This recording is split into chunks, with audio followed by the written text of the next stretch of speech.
Bismillahirrahmanirrahim. Assalamualaikum warahmatullahi wabarakatuh. Selamat Waalaikumsalam. malam teman-teman semuanya. Terima kasih kehadiran pada malam hari ini. Kami KPK kembali akan mengumumkan sekaligus juga melakukan penahanan terhadap pengembangan perkara dugaan korupsi, penerimaan suap, disertai juga dengan gratifikasi terkait pemeriksaan perpajakan tahun 2016 dan tahun 2017 pada Direktorat Jenderal Pajak. Ya. Selengkapnya tentu nanti akan disampaikan oleh pimpinan hadir pada malam hari ini Pak Alek dan juga Pak Direktur Penyidikan Pak Asep. Setelah itu seperti biasa kami beri kesempatan teman-teman untuk bertanya terkait dengan perkara dimaksud ataupun penanganan perkara lainnya yang sedang berjalan di KPK pada proses penyidikan maupun penuntutan. Kami silakan Pak Alek untuk membacakan poin-poin dimaksud. Ya, terima kasih Mas Alif. Yang saya hormati dan banggakan teman-teman wartawan. Hari ini saya akan menyampaikan informasi terkait lanjutan perkara dugaan tindak pidana korupsi berupa penerimaan hadiah atau janji pada penyelenggara negara atau yang mewakilinya disertai gratifikasi terkait pemeriksaan perpajakan tahun 2016 dan tahun 2017 di Direktorat Jenderal Pajak. Dalam perkara ini KPK sebelumnya telah menetapkan dan mengumumkan sejumlah pihak sebagai tersangka sebagai berikut: APA, Direktur Pemeriksaan dan Penagihan pada DJP, DR, Kasubdit Kerjasama dan Dukungan Pemeriksaan pada DJP, WR, Supervisor Tim Pemeriksa Pajak pada DJP, AS, Ketua Tim Pemeriksa Pajak, RAR, Konsultan Pajak PT GMP, AIM, Konsultan Pajak PT GMP, AS, Konsultan Pajak PT JB, dan FL, Kuasa Wajib Pajak PT BPI Terbuka. Putusan perkara para tersangka dimaksud saat ini telah berkekuatan hukum tetap. Dalam proses penyidikan perkara tersangka APA dan kawan-kawan ditambah dengan munculnya berbagai fakta hukum selama proses persidangan, serta diperkuat dengan putusan majelis hakim, selanjutnya ditemukan adanya peran pihak tertentu yang turut serta dalam melakukan perbuatan pidana. KPK kemudian melakukan pengembangan penyidikan dan mengumpulkan berbagai alat bukti dengan menetapkan dan mengumumkan tersangka sebagai berikut. Yang pertama, YMR, ini anggota tim pemeriksa pajak pada DJP, dan FB, anggota tim pemeriksa pajak pada DJP. Kaitan kebutuhan proses penyidikan, tim penyidik menahan tersangka YMR dan FB untuk masing-masing selama 20 hari pertama terhitung mulai hari ini tanggal 9 November 2023 sampai dengan tanggal 28 November tahun 2023 di rutan KPK. Adapun konstruksi perkara diduga telah terjadi peristiwa pidana sebagai berikut. YMR dan FB sebagai anggota tim pemeriksa pajak atas perintah dan arahan berjenjang dari APA selaku Direktur Pemeriksaan dan Penagihan, DR selaku Kasubdit Kerjasama dan Dukungan Pemeriksaan, WR selaku Supervisor Tim Pemeriksa Pajak, dan AS selaku Ketua Tim Pemeriksa Pajak ditugaskan melakukan rekayasa penghitungan kewajiban pembayaran pajak sesuai dengan permintaan dari para wajib pajak. Agar keinginan wajib pajak dapat disetujui, APA dan DR mensyaratkan adanya pemberian sejumlah uang dan yang melakukan deal dengan wajib pajak di lapangan adalah YMR dan FB. Wajib pajak yang memberikan uang diantaranya PT GMP. Untuk tahun pajak 2016, PT BPI, untuk tahun pajak 2016, dan PT JB. Atas pengkondisian penghitungan perpajakan untuk 3 wajib pajak dimaksud, APA, DR, WR, AS, YMR, dan EP menerima jumlah sekitar 15 miliar dan 4 juta dolar Singapura. Selain itu, YMR dan EP bersama-sama dengan APA, DR, WR, dan AS diduga menerima gratifikasi dari beberapa wajib pajak lainnya dengan bukti permulaan sejumlah sekitar miliaran rupiah dan masih terus dilakukan pendalaman oleh penyidik. Para tersangka disangkakan melanggar pasal 12 huruf A kecil atau pasal 12 huruf B kecil atau pasal 11 Undang-Undang Republik Indonesia Nomor 31 Tahun 99 tentang Pemberantasan Tindak Pidana Korupsi, sebagaimana telah diubah dengan Undang-Undang Republik Indonesia Nomor 20 Tahun 2001 tentang perubahan atas Undang-Undang Nomor 31 Tahun 99 tentang Pemberantasan Tindak Pidana Korupsi junto pasal 55 ayat 1 ke 1 KUHP. Turut disangkakan pasal 12B besar, pasal gratifikasi, Undang-Undang Republik Indonesia Nomor 31 Tahun 99 tentang Pemberantasan Tindak Pidana Korupsi dan seterusnya. Demikian, sampaikan. Terima kasih. Baik, terima kasih Pak Alek yang sudah mengumumkan dan membacakan 2 orang tersangka dalam pengembangan perkara perpajakan ini, yaitu atas nama YMR dan FB yang ditahan sampai nanti 28 November 2023 di rutan KPK. Baik, kami silakan. Oke, 1, 2, 3. Mungkin dari kanan dulu ya. Mungkin dari kanan Mas Yomol dulu, Mas Yomol di belakang. Habis itu Mas Jamal, terus Mas Mario terakhir. Oke, silakan. Selamat malam Pak Ali, Pak Alex, Pak Asep.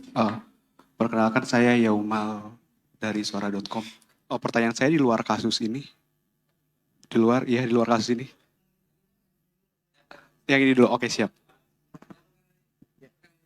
Oke. Terkait ini Pak, terima kasih. Saya Jamal dari Remol. Ini kan tadi disebut lagi ada PT John Lynn Baratama ya Pak ya. Sebelumnya si Yulmanizar juga kan di persidangan sempat mengungkapkan ada keterlibatan dari petinggi John Lynn Baratama ini Haji Isam. Nah, apakah dalam proses penyidikan ini Haji Isam nanti bakal diperiksa sebagai saksi Pak? Perkara lain sekalian boleh Pak?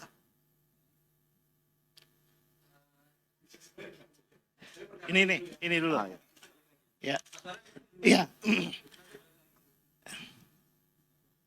Iya, saya mau menanyakan, ini kan soal kasus lama juga ya, Yulmanizar ini, dan hari ini juga diperiksa yang berkaitan dengan Mas Yulmanizar ini, diperiksa saksi bernama Untung Agus Tanto.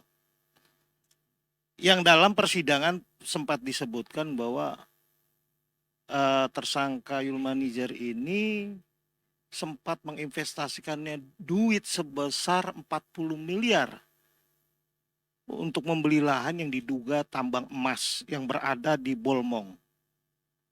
Dan pemilik lahan ini juga merupakan kaitan dari dikelola dengan mengemasnya dengan KUD. Nah, lalu apakah memang nantinya akan dilakukan pengembangan dari kasus YML ini ke kasus TPPU misalkan untuk aliran uangnya kemana? Karena ini berkaitan soal tambang emas yang tidak kecil penghasilannya. Itu sebulan itu bisa sekian ton juga gitu, dengan penghasilan yang sebulan 50 sampai 60 miliar itu kan cukup besar gitu. Apakah KPK juga akan menetapkan tersangka pihak lain yang diduga ikut menampung aliran uang dari YML ini? Yaitu kan KPK bahkan sudah melakukan pemeriksaan beberapa pihak di sana, di Polres Bolmong sendiri, dan memeriksa semua pihak KUD, dan hari ini juga diperiksa orang yang dimaksud.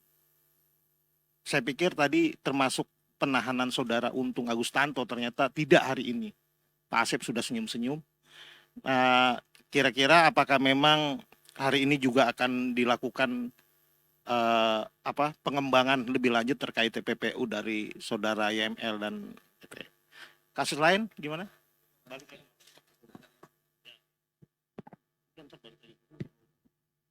Tes. Selamat malam Pak Ali, Pak Asep, Pak Alek. Saya ingin nanya soal kasus dugaan pemerasan ini. Di salah satu pemberitaan disebutkan bahwa seorang pimpinan menyatakan bahwa pimpinan di KPK terganggu dengan berlarut-larutnya kasus pemerasan ini, berharap agar Pak Firly yang harusnya diperiksa beberapa waktu lalu segera menyelesaikan kasusnya, dan begitu juga yang berjalan di Dewas. Pertanyaannya, apakah benar demikian bahwa pimpinan terganggu dengan adanya kasus dugaan pemerasan yang juga turut menyeret nama Pak Firly? Kemudian pertanyaan kedua, di pemberitaan ini juga disebutkan bahwa Pak Firly sebagai pimpinan bersikap one man show. Jika mundur ke belakang ke Februari lalu gitu, kritikan soal one man show kepada Pak Firly juga pernah diungkapkan oleh salah satu pimpinan KPK juga di kasus Pak Lukas NMB kalau tidak salah. Apakah benar demikian Pak Firly memimpin KPK seperti itu? Selama ini kan selalu disebutkan kolektif kolegial dan sebagainya. Terima kasih. Oke, terima kasih Pak Ali. Yang pertama, kemarin pra peradilan mantan Menteri Pertanian Syahrul Yassin Limpo itu KPK sudah mengungkapkan ada aliran dana ke Partai Nasdem sebagai hibah itu sebesar 1,27 miliar.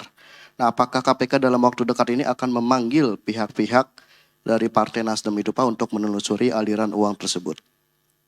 Lalu yang kedua terkait penyidikan Wamenkumham. Apa betul sudah ada sprindik ya Pak? Lalu ada berapa sih Pak tersangkanya Pak? Apa benar ada 4 dan salah satunya itu Wamenkumham itu? Mungkin butuh penegasan aja Pak. Lalu yang ketiga, apa betul besok KPK mengundang Polda Metro Jaya dan Mabes Polri terkait proses penyidikan pemerasan oleh pimpinan KPK? Nah, apa yang akan dibahas besok itu Pak? Apakah masih koordinasi awal? Dan tadi juga pihak Polri sudah menyatakan bahwa supervisi sudah disetujuin. Itu apa betul? Paling cukup itu aja Pak, terima kasih.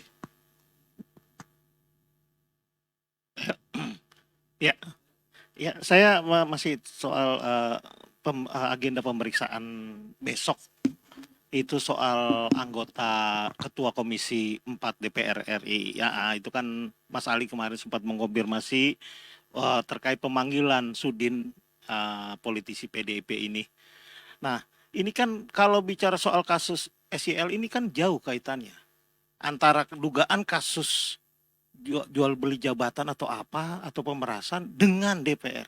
Apakah KPK sudah memasuki klaster kedua? Soalnya adanya pengadaan lain yang dibahas di Komisi 4 yang tentunya dibawahi oleh saudara Sudin ini.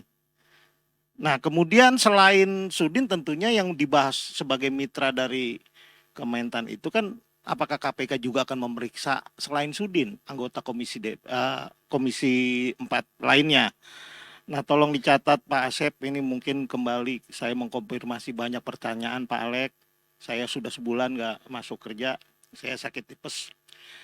Terkait saya ingin menanyakan soal terkait kasus pengadaan APD di Pusat Krisis Kesehatan Kementerian Kesehatan. Apakah KPK memang sudah menetapkan sejumlah tersangka, diantaranya Budi Silvana selalu PPK dan Ahmad Taufik selaku Direktur PT Permata Putra Mandiri serta Satrio Wibowo Dirut PT Energi Kita Indonesia dalam dugaan korupsi APD tahun 2020 yang dijerat oleh KPK dengan menggunakan pasal 2 ayat 1 dan atau pasal 2 Undang-Undang Tipikor. Apakah benar?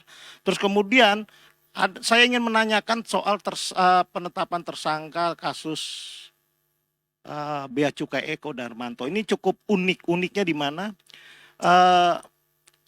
Saya melihat ada semacam pilih tebang, entah tebang pilih.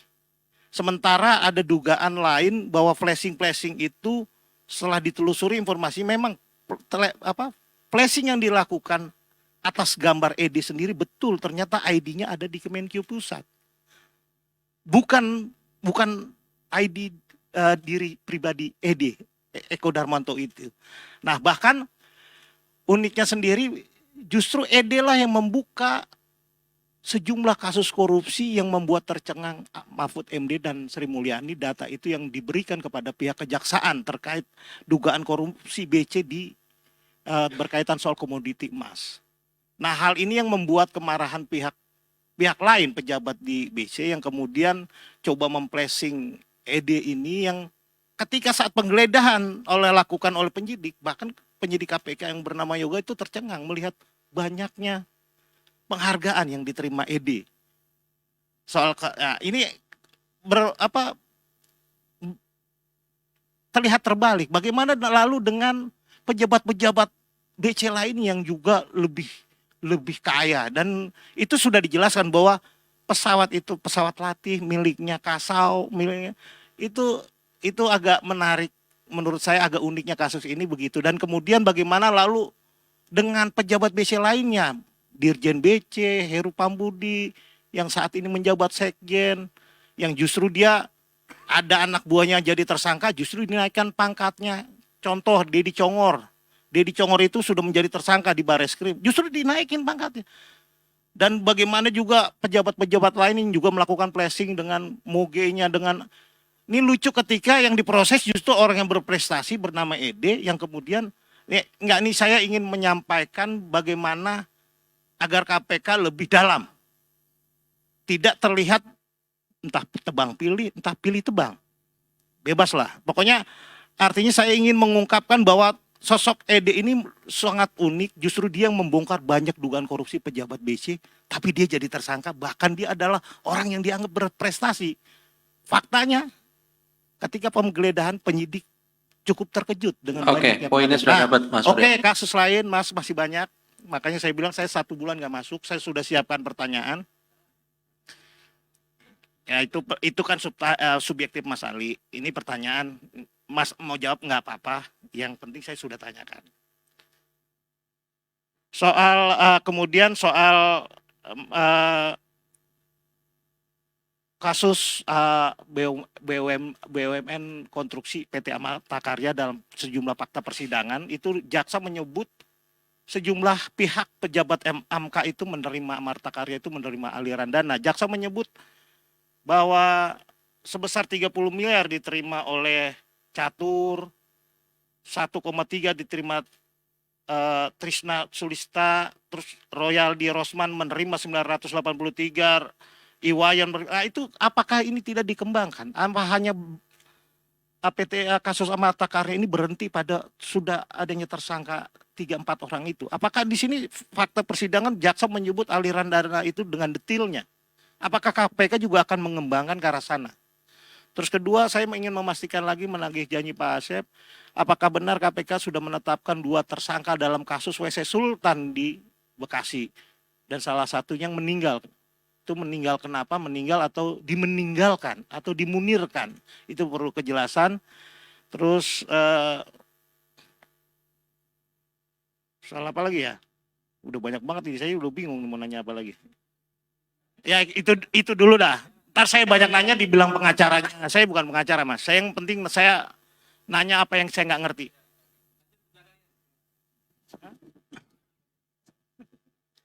Ya, baik. Saya Fadlan dari Kumparan, Pak. Izin. Saya ingin menanyakan kelanjutan dari pertanyaan sebelumnya itu soal penyidikan dugaan pemerasan ke Pak SYL. Kabarnya Polda Metro Jaya itu sudah minta supervisi dari KPK. Itu bagaimana responnya dari KPK itu soal supervisi dan sudah sampai mana sejauh ini?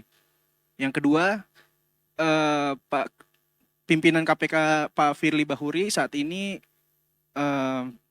masih mangkir dari panggilan Polda untuk diperiksa. Sampai kapan Pak Firly di Aceh begitu? Apakah sudah ada informasi Pak Firly akan memenuhi kapan panggilan Polda Metro Jaya untuk diperiksa?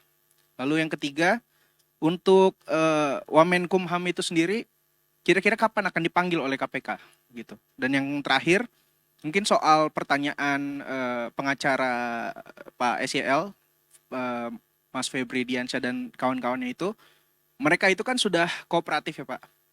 Kenapa mereka masih dicegah juga ke luar negeri begitu? Lalu keterangan mereka tuh apakah mereka sangat diperlukan keterangan dari para pengacara SYL ini, dan apakah itu menjadi kunci dari pemeriksaan Pak SYL ini begitu? Terima kasih. Saya kira sudah cukup banyak ya, dan wakili dari teman-teman yang lainnya. Kami silahkan Pak Alek. Ya, terima kasih. Yang terkait yang pertama terkait konsultan pajak tadi ya, dan kaitannya dengan suap atau gratifikasi pada pejabat pajak. Nah, kuasa atau konsultan pajak ini kan sebetulnya kan mereka itu memperoleh surat kuasa dari perusahaan, kan itu kan. Mereka bekerja untuk dan demi kepentingan perusahaan, kan seperti itu. Nah, tentu saja ketika yang mendapat keuntungan itu perusahaan dan yang konsultan pajak atau kuasa pajak itu atas nama perusahaan, ya harusnya korporasi terlibat, kan begitu. Nggak mungkin juga konsultan pajak memberikan uang dengan uangnya sendiri. Berarti uang itu juga diperoleh dari bagian fee atau apapun yang diberikan oleh perusahaan. Nah, apakah nanti perusahaan-perusahaan yang kemudian terlibat ya, atau yang kemudian diwakili oleh konsultan pajak atau kuasa pajak itu kemudian akan dijadikan tersangka dan termasuk pihak manajemen. Nah, nanti tentu akan dilihat apa bukti-bukti yang diperoleh dari penyidik, tapi prinsipnya seperti itu, ya. Konsultan pajak itu bekerja untuk kepentingan perusahaan, ya. Kemudian terkait dengan pengembangan TPPU, ya, ada penambangan emas di Pulau Mengundo. Ya, sebetulnya informasi ini pun sudah, saya pikir sudah diperoleh oleh penyidik, ya. Tentu kalau nanti ada aliran uang terkait untuk pembelian lahan tambang, ya, dan dikerjasamakan dengan KUD dan menghasilkan suatu keuntungan, dan kita ketahui bahwa uang yang digunakan untuk membeli lahan itu diperoleh dari penghasilan yang ilegal, ya, misalnya tadi menerima apa gratifikasi atau suap, ya, selaku pakai pajak, tentu kita juga akan masuk ke sana, ya. Tentu nanti informasi ini akan didalami lebih lanjut oleh penyidik. Kemudian, apakah pimpinan atau KPK terganggu dengan berita pemeriksaan Bapak FB? Kalau dari kinerja pekerjaan sebetulnya nggak ada kita itu terganggu, ya. Penyidik, ya mereka bekerja seperti biasa saja, kan, gitu kan.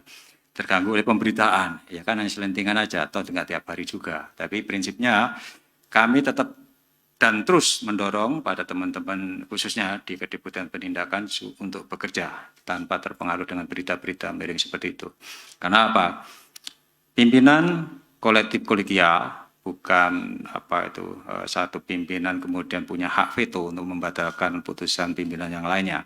Jadi kalau ada satu pihak yang sekarang ini sedang dilakukan penyidikan, ya tentu masih ada 4 pimpinan dan itu masih berfungsi, ya, tidak kemudian apa kinerja KPK itu menjadi terhenti atau terganggu dengan adanya berita-berita seperti itu. Saya jamin. Itu. Kemudian apakah pimpinan yang dilakukan Pak Ebi selaku Ketua KPK itu one man show? Saya sudah 8 tahun di sini, jalan 8 tahun, ya. Ya, sepertinya saya tidak pernah melihat kepemimpinan di KPK itu one man show, baik daerahnya Pak Agus Raharjo maupun Pak Ebi. Bahkan dalam berbagai persuratan, utamanya di penindakan, Pak Ketua itu tanda tangan selalu terakhir, setelah pimpinan yang lain tanda tangan. Gitu. Kalau belum ada tanda tangan pimpinan yang lain, Pak Ketua itu tidak mau tanda tangan. Itu saya sampaikan. Jadi kalau pimpinan yang lain itu ACC, pasti yang bersangkutan juga ACC setuju. Itu yang saya alami. Jadi nggak ada istilah one man show. Satu pimpinan bisa mempunyai hak veto untuk membatalkan putusan pimpinan yang lain. Itu bisa dicek nanti di surat-surat dinas di penindakan, Pak Asep, ya. Kemudian pemanggilan pengurus Nasdem terkait dengan aliran dana ke Nasdem. Nah, ini juga nanti pastinya akan tergantung pada kebutuhan penyidikan, ya. Seberapa jauh keterangan dari para pengurus Nasdem itu diperlukan untuk proses pembuktian adanya dugaan aliran dana ke Partai Nasdem, seperti itu. Kemudian pada penetapan tersangka Wamenkumham, benar itu sudah kami tanda tangani sekitar 2 minggu yang lalu, Pak Sep, ya. Ya, sekitar 2 minggu yang lalu dengan 4 orang tersangka, ya, dari pihak penerima 3, pemberi 1, itu clear, ya. Kayaknya sudah ditulis ya di majalah Tempo itu. Oke. Kemudian supervisi perkara pemerasan di Polda, ya, kami sudah membalas surat, ya. Tentu tahapan supervisi itu harus kita mulai dengan koordinasi, ya, koordinasi, kemudian kebutuhan apa yang kemudian akan dilakukan supervisi, ya. Nah, kalau dari pemberitaan, dari permintaan Polda kan supaya penyidikan yang mereka lakukan itu transparan, ya. Ya kalau sudah transparan ngapain juga disupervisi, kan seperti itu kan.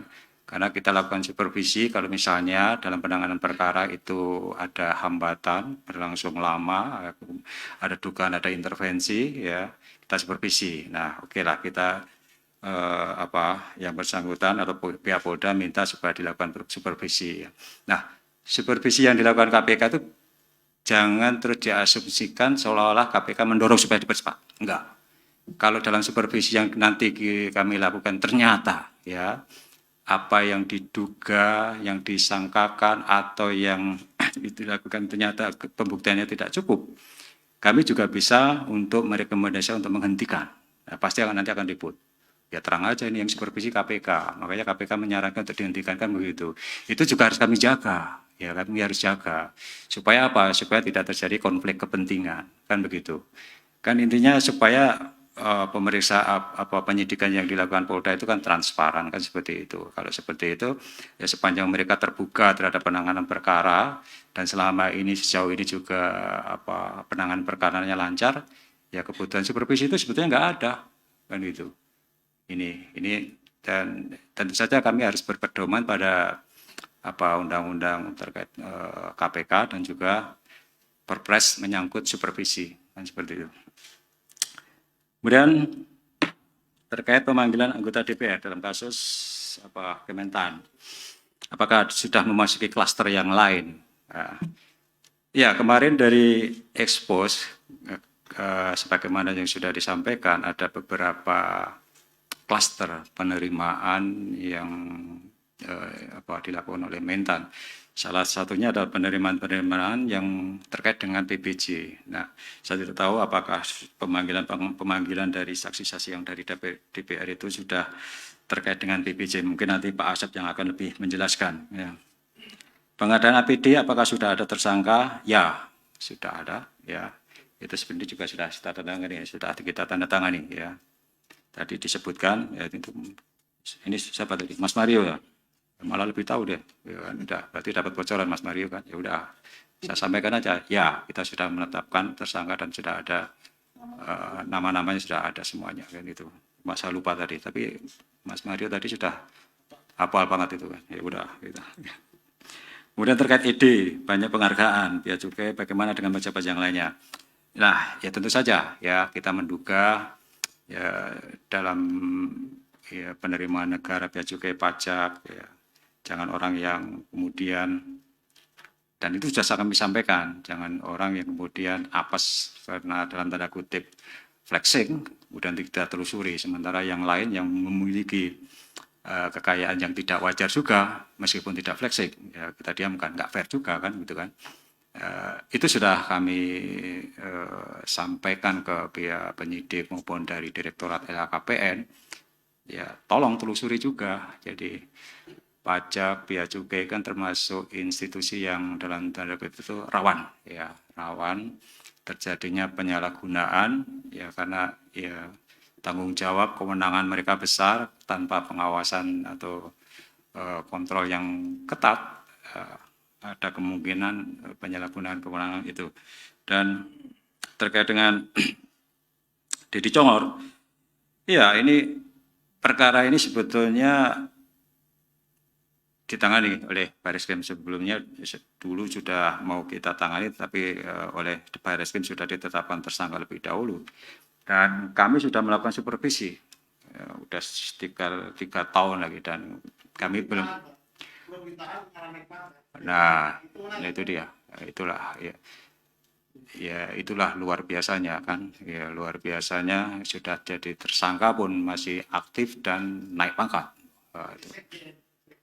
Nah, ini juga menjadi perhatian kami. Tentu nanti kami akan koordinasikan dengan Pak Barreskrim sejauh mana penanganan perkara DC ini kan. Ya kita belum tahu, belum dapat update dari Barreskrim terkait dengan perkembangan penanganan BC. Ya, sudah tersangka, apakah sudah ada SP3 misalnya kan gitu, dan dipulangkan hak-hak yang bersangkutan. Ya setahu saya dari dulu yang bersangkutan tidak pernah kok diberhentikan itu ya, dan tetap terus aktif selama yang bersangkutan berstatus sebagai tersangka kan itu. Nah ini nanti kami akan lihat ya, kan kami koordinasikan ya terkait dengan ED ya. Mungkin KPK juga menerima informasi dari yang bersangkutan terkait kegiatan importasi emas itu.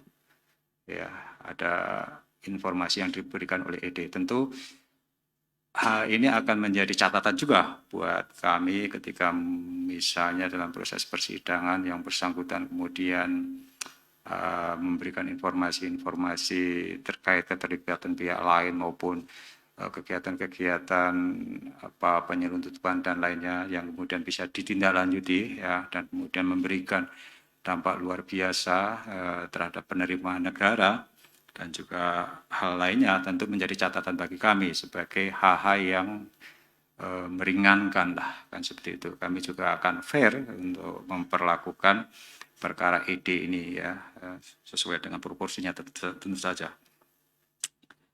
Kemudian apa lagi nih, Amata Karya, banyak pihak menerima dana ya, nanti ya, Pak Asep yang akan jelaskan siapa saja pihak yang lain. WC Sultan, apa sudah ada tersangka? Sudah, ya, saja bacakan.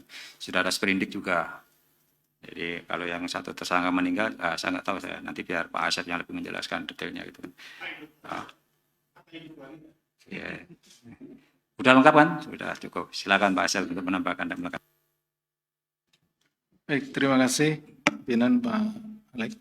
Udah, ini kayaknya Mas Mario borong nih, habis sakit hampir 1 bulan.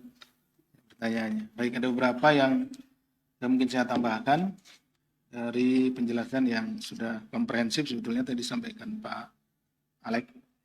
Tadi yang dari Mas Mario terkait dengan pemeriksaan beberapa anggota maupun ketua di Komisi 4 DPR.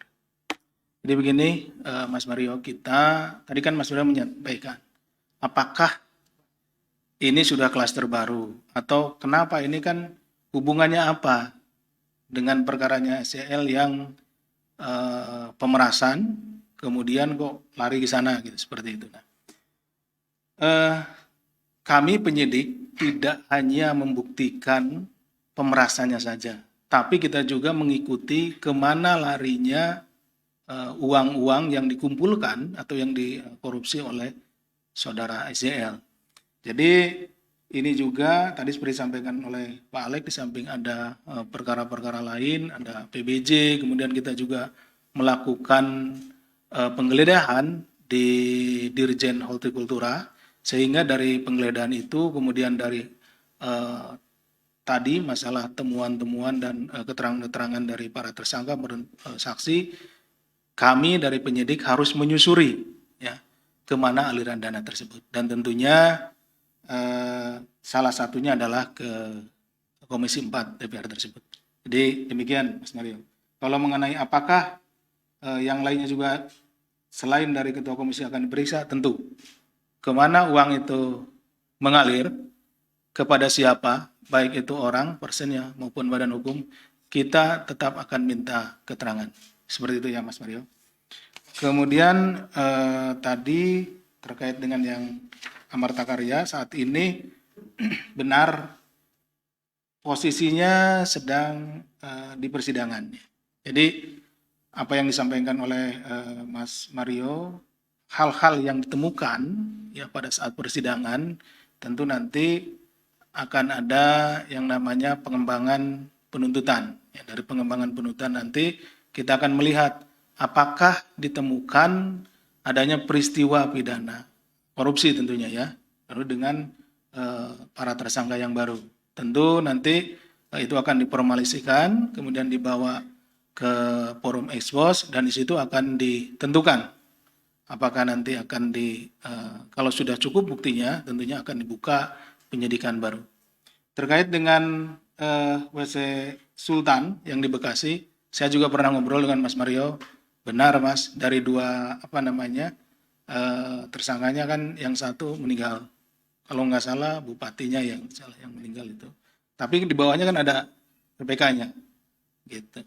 Nah nanti kita sedang tetap akan minta pertanggungjawaban kepada pihak PPK. Dan di situ juga selain daripada pasal 2 dan pasal 3 juga ada pasal penyuapannya, sehingga kita akan mencoba mana yang kedua-duanya kita akan buktikan dan mana yang bisa lebih cepat kita selesaikan. Itu mungkin Bapak tambahan dari kami. Kayaknya kalau yang untuk tadi Mas Fadlan ini terkait permintaan supervisi juga sebelumnya sudah dijawab, kemudian juga terkait dengan pimpinan juga sudah dijawab. Wamenkumham juga sudah dijawab tadi Pak di depan. Kemudian ini sedikit mungkin terkait dengan pengacara SCL. Kenapa dicekal tadi ya Mas ya? Padahal kooperatif.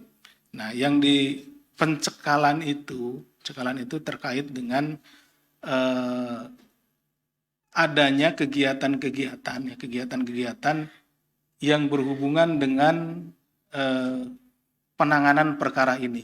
Jadi kami memiliki beberapa dokumen, baik itu dokumen yang kami terima, dokumen elektronik, di mana ada keterlibatan ya di situ. Kami anggap yang itu akan bisa mengganggu jalannya proses penyidikan terhadap SEL yang sedang kita tangani.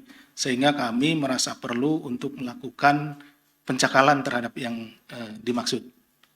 Demikian mungkin Pak tambahannya. Terima kasih. Assalamualaikum warahmatullahi wabarakatuh. Waalaikumsalam warahmatullahi wabarakatuh. Ya. Sabar. Sabar Mas Ri. Betul. Tadi Mas Mario menanyakan saksi atas nama UAT ya, di ini dengan yang tadi sebetulnya sudah dijawab nih terkait masalah pengelolaan emas di Bolmong dan lain-lain. Tapi pemeriksaannya kita tentunya tidak bisa langsung begitu saja Mas Mario. Jadi dalam penyidikan ini ada namanya perkembangan penyidikan.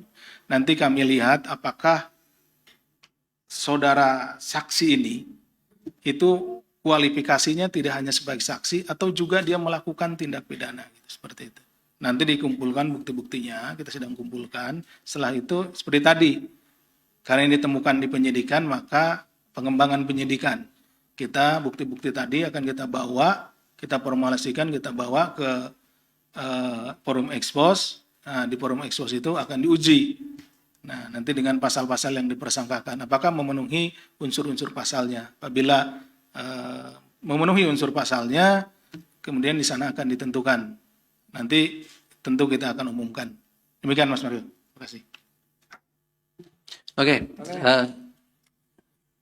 Dari tadi.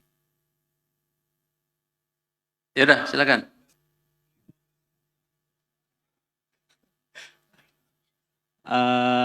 Bang Benok mungkin juga dari tadi. Pak Alek, Pak Asep mau nanya, ini kan pegawai pajak ya, dua orang ini. Nah, kalau di kasus Rafael kan di tracking dia penerimaannya melalui perusahaan konsultan pajak. Apakah KPK udah menelusuri dua orang ini semisal punya saham di konsultan pajak atau ternyata mereka berdua itu masuk dalam daftar berapa puluh atau ratus orang pajak yang udah dikumpulin nama Pak Pahala kan, bahwa mungkin keluarganya atau mereka sendiri punya saham di perusahaan konsultan pajak. Itu aja. Saya nggak tahu di perkembangan penyidikan apakah yang bersangkutan punya konsultan pajak atau terafiliasi dengan kantor konsultan pajak tertentu. Tentu kalau ada informasi seperti itu pasti akan didalami oleh teman-teman penyidikan seperti itu. Jelasnya silakan Pak. Menambahkan Pak Alek, mohon izin. Jadi Mas Niam, terkait dengan tersangka, kita akan lebih mendetail dibandingkan dengan saksi ya. Tentu tersangka itu mulai dari pekerjaan, uang yang masuk, uang yang keluar, kemudian usahanya dan lain-lainnya, kita akan buka semuanya gitu. Terkait dengan misalkan keuangannya, kita minta PPATK, bagaimana alirannya, dana yang masuk, dana yang keluar, kemudian dari mana saja, perusahaan mana saja, afiliasinya kemana. Jadi tentunya para tersangka ini sudah kita cari gitu ya. Tapi bisa saja memang karena kan tadi perlunya ada TPPU.